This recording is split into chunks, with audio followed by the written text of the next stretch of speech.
Good morning, brothers and sisters. This is Donald Philip Veach coming to you from Jacksonville, North Carolina. We've been working with Professor Gleason Archer over these last 10 or 11 videos on the book of Daniel. And he has done the outline work and some of the descriptive summaries and so forth. And then he spent quite a lot of time debunking the liberals and showing, once again, with ease, how they are captivated, governed, and captured by their own negative views of God. That needs to be brought out as the summary of the libos. I call them libos, shorthand, pejorative term for liberals. They don't deserve the more generous term being liberal-minded. And they're not liberal-minded. They're dogmaticians, dogmatically anti-supernatural. And as such, they are enemies of God. That needs to be said. So they have infiltrated the academy and have enlisted a lot of support from unwitting, unsophisticated, younger folks who just don't know what to do with it. Fortunately, Gleason Archer and others have helped us as churchmen to conserve, guard, and be solid custodians of God's Word. Let's begin. We're using Trinity Collect. We're still in that week until Sunday coming up. Almighty and everlasting God, who's given unto us thy servants grace by the confession of a true faith, to acknowledge the glory of the eternal Trinity and the power of the majesty to the unity. We beseech thee that thou wilt keep us steadfast in this faith, and will evermore defend us from all adversities and adversaries, including the German liberals, who, O God, you live and you reign, one God, world without end. Amen. Well, I think we'll be finishing the book of Daniel, Prof. Archer, and then we'll begin the post-exilic books, historical books, 1st and 2nd Chronicles, Ezra, Nehemiah, and Esther. So we pick up, Prof. Archer is showing us additional proofs for Danielic authorship, and we take up where we left off yesterday. The Prof says there are two ways of computing the 69 heptads, or 483 years. First, by starting the decree of Artaxerxes issued to Nehemiah in 445 BC, Nehemiah 2, 4, and 8.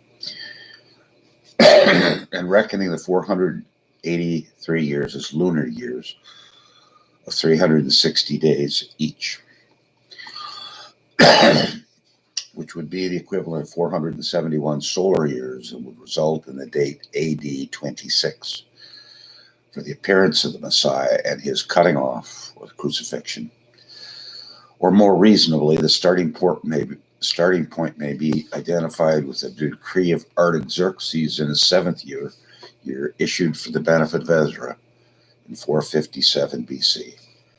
This apparently included authority to restore and build the Temple of Jerusalem, the city of Jerusalem, as we may deduce from Ezra 7, and also chapter 9, which states, God hath extended loving kindness unto us in the sight of the kings of Persia, to give us a reviving, and to set up the house of God, and repair the ruins thereof, and to give us a wall in Judea and in Jerusalem.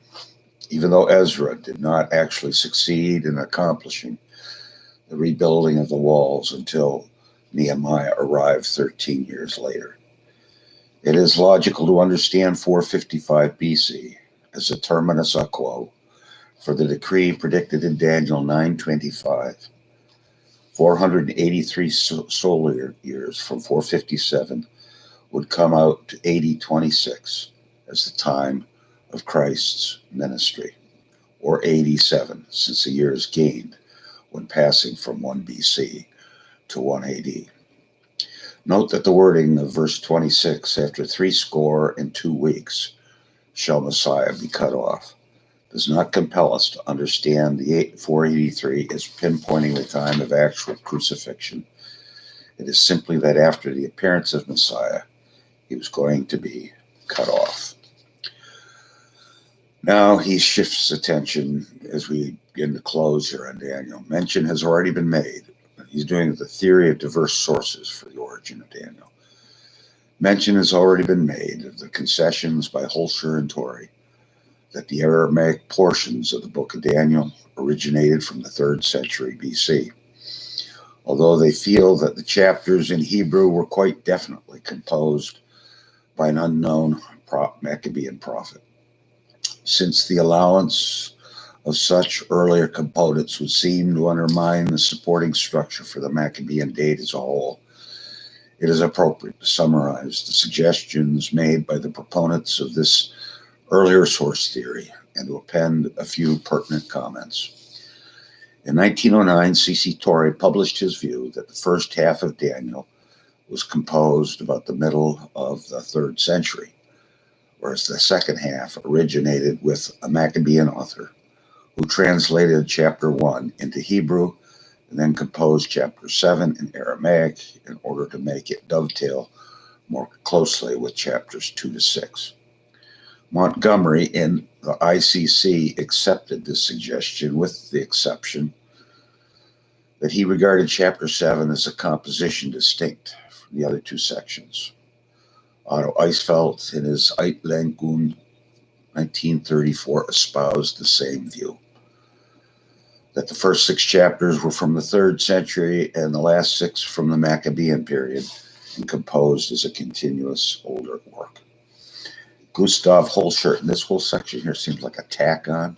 It should have been discussed earlier. Gustav Holscher in his Die Entdeckung des Buch Daniel 1919 had strongly supported the pre-Maccabean origin of chapters 1 to 7, demonstrating very convincingly that Nebuchadnezzar is portrayed in chapters 2 to 4 represented a far more enlightened and tolerant attitude toward Jewish religion than did the Greek tyrant Antiochus Epimanes, I'm going to call him, therefore could not have served as a type of the latter.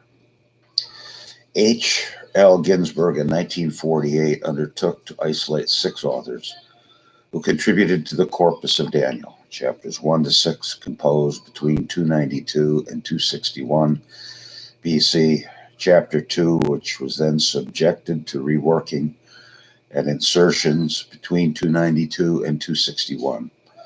Chapter 2 was then subjected to reworking and insertions between 246 and 220 BC. These guys just come up with this stuff out of willy-nilly.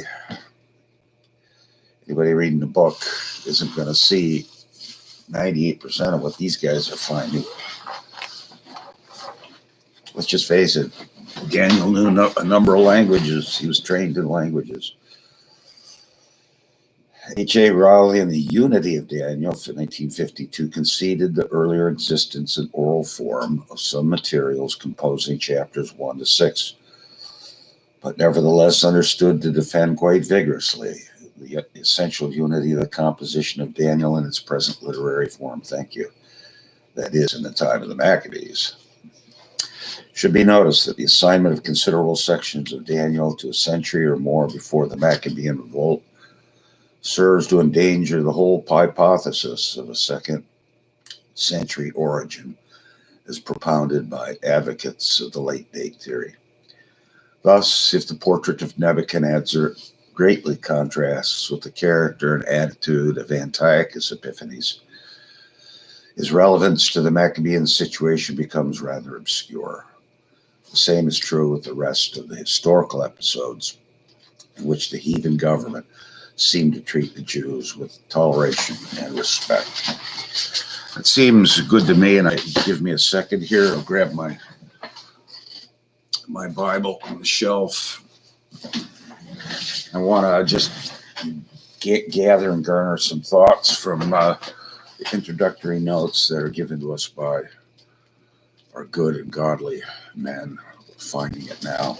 This may take a couple of videos, but I want to come back at it after all of that digression on late date Maccabean revolt, the detailed arcane arguments Again, this is connected to the New Testament, church history. We're in church history here. We have to approach this document as historians. What did Daniel know? When did he know it? What were his sources? Oral, written? What was he thinking? What was his piety? So church history. But this also factors into systematic theology. The doctrine of God in Daniel is just glorious. There's some Christology. There's some eschatology. There is eschatology. Let's not leave our other spheres of influence at the door and come in here and listen to these boys. So let's talk about Daniel, the author. The authorship and date of the book of Daniel have been matters of considerable debate among biblical scholars. The dispute centers on the way Daniel's prophecies and visions look forward to the succession of 4 ancient empires, beginning with the Babylonian, chapter 2, chapter 7. Daniel describes in great detail the historical relation between the Seleucid and the Ptolemaic kings just prior and during the time of Antiochus Epiphanes, chapter 11. And there, brothers and sisters, that's the bone the libos choke on. That Daniel has predictive prophecy, that God can give that, communicate that to his prophets, as he did all the time. The libos just choke like a dog on a chicken bone. To account for this detailed knowledge, many scholars conclude that the book must have been written by an unknown prophet about 170 BC, during the lifetime of Antiochus IV Epiphanes, and not during the time of Daniel. I think we've summarized that in our earlier readings. Who was taken to Babylon in 605 BC. However, representations in the book itself indicate that Daniel was its author, chapter 9, verse 2, chapter 10, verse 2, and that it was written shortly after the capture of Babylon by Cyrus in 539 BC. Well, if that be the case, 65, he's a 66-year-old man. If we go with this dating here, which he would be mature and experienced, and he would be a polyglot, trained in the arts and sciences of Babylonian literature and culture. We're dealing with a backwoodsman here, up in the hills, running around on the ridges, paddling moonshine. Daniel's not that. He's an educated man. He's got friends. He's in high places. Isn't that great? God lifts a man like Daniel up into that court to humble great kings, as God did do.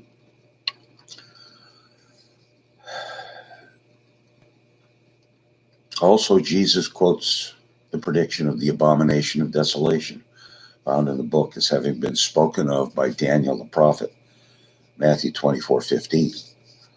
And here we, as Christians, followers of Jesus, we follow Jesus' view of Daniel and his view of the Old Testament. How can you call him Lord and then reject his view of the scriptures? Well, some liberals come along and say, well, Jesus was wrong. Jesus didn't have the tools that we higher and evolved beings have in the 19th and 20th century.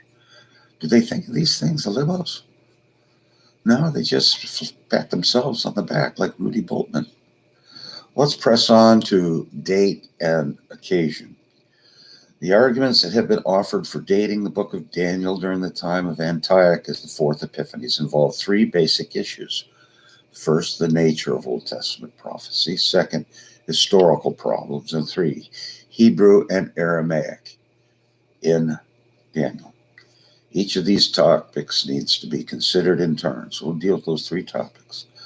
Generally speaking, the prophets were primarily concerned with the religious and social circumstances confronting their contemporaries, rather than with predicting events in the distant future.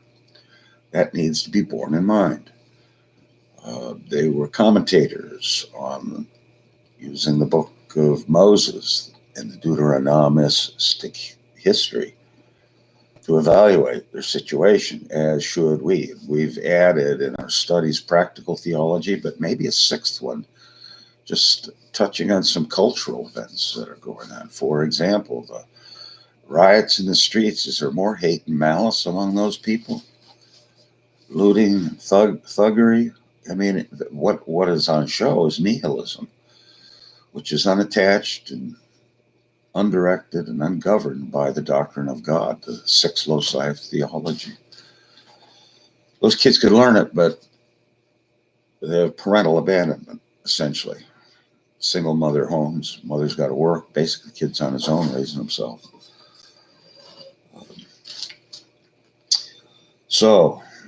But the prophets were concerned about what they saw around them.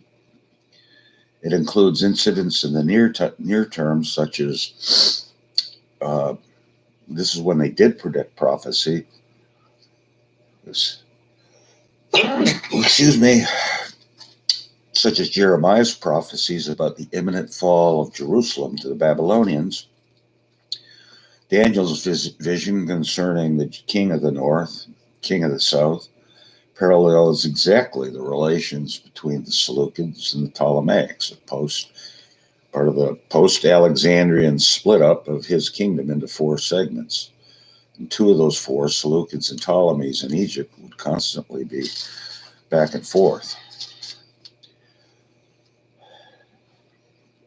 While the description of the circumstances surrounding the death of the king, 1140 to 1203, does not correspond to what is otherwise known about Antiochus's death. On this basis, some scholars argue that the book of Daniel was written in Antiochus's time, shortly before his death. However, the idea that the Israelites did not predict events in the more distant future depends on the assumption that the prophecies of Daniel are late, as also those of Isaiah concerning Cyrus. Isaiah 44:28, 45, verse 1. They choke on that and say, there's no way Daniel or Isaiah could have predicted the coming of Cyrus way back in the late 8th century BC.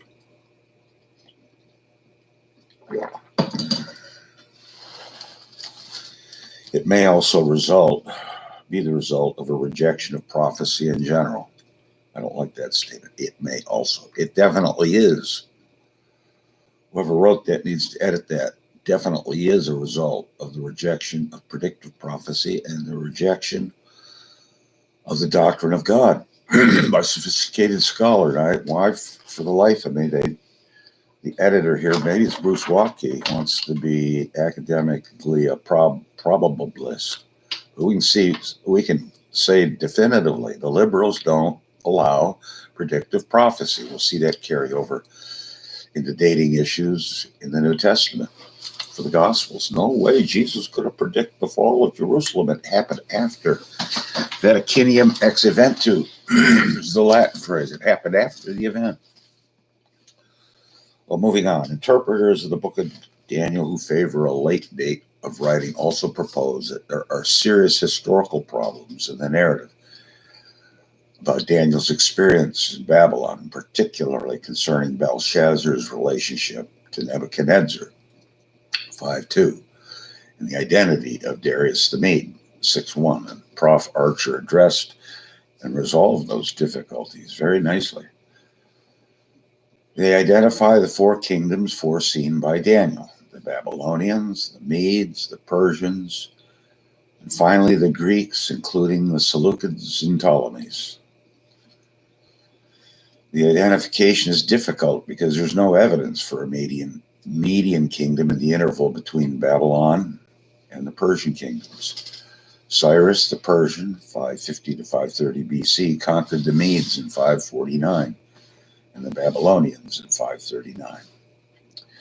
On the other hand, scholars who date the book in the time of Daniel interpret, and here's where I go, in the sequence of kingdoms, Babylon, Medo-Persian, that's the second, third Greek, and finally the Roman Empire. They point to the reference to the Medes and Persians, 528, evidence that Daniel considered them as one kingdom. Concerning the date of the language used in Daniel, it first must be noticed that a large segment, 2:4 to 7:28, is written in Aramaic rather than Hebrew. The reason for the change of language is not known.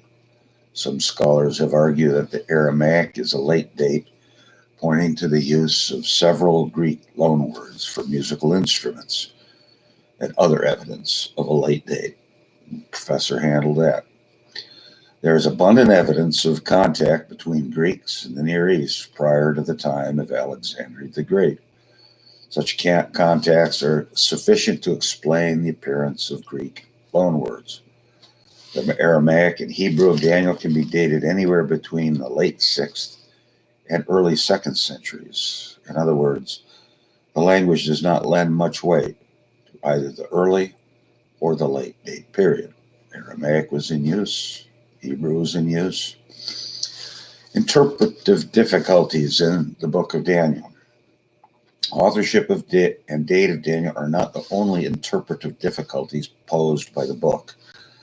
There are significant variations in overall approach to the book. These variations fall into three categories. The first approach is taken by those who conclude that the book was written in time of Antiochus Epiphanes, the Seleucid. According to this view, all references to events before the time of Antiochus are ordinary history, written after the events.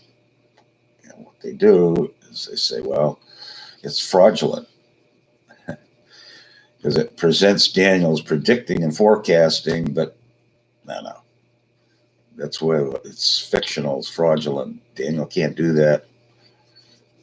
He writes it as a prophecy, but no.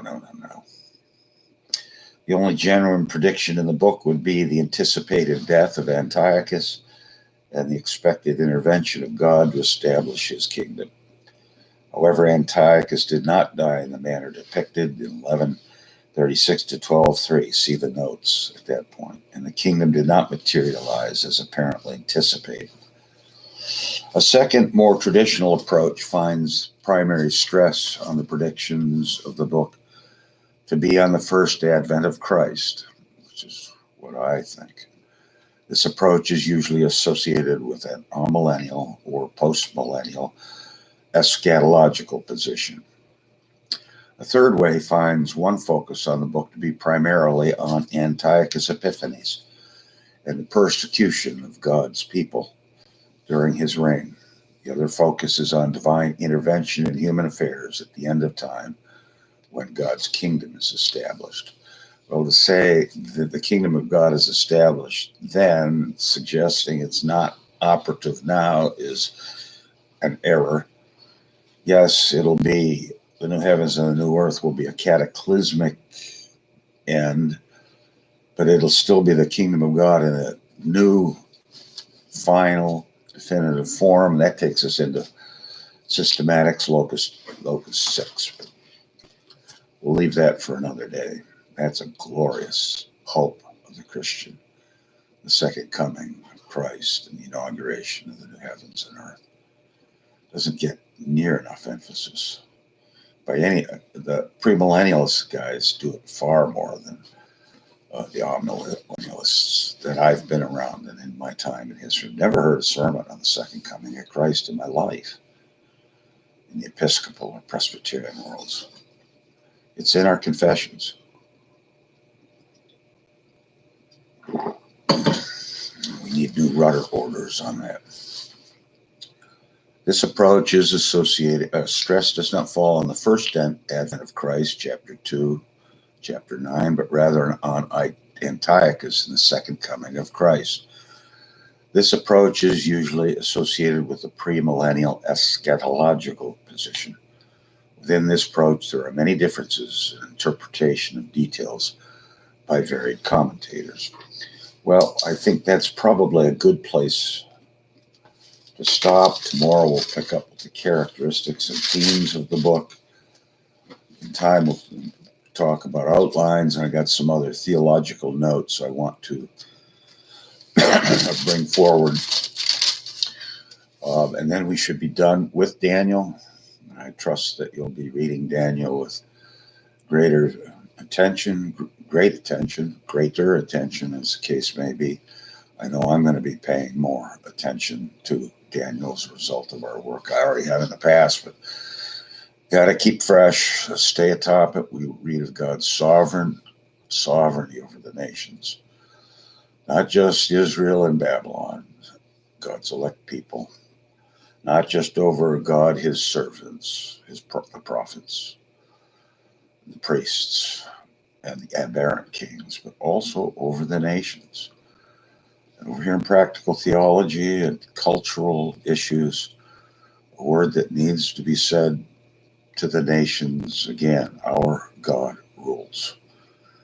Pulpits need, and I need, to be thinking more and more about the international dimension of God's sovereign rule. So until tomorrow, Godspeed, God bless.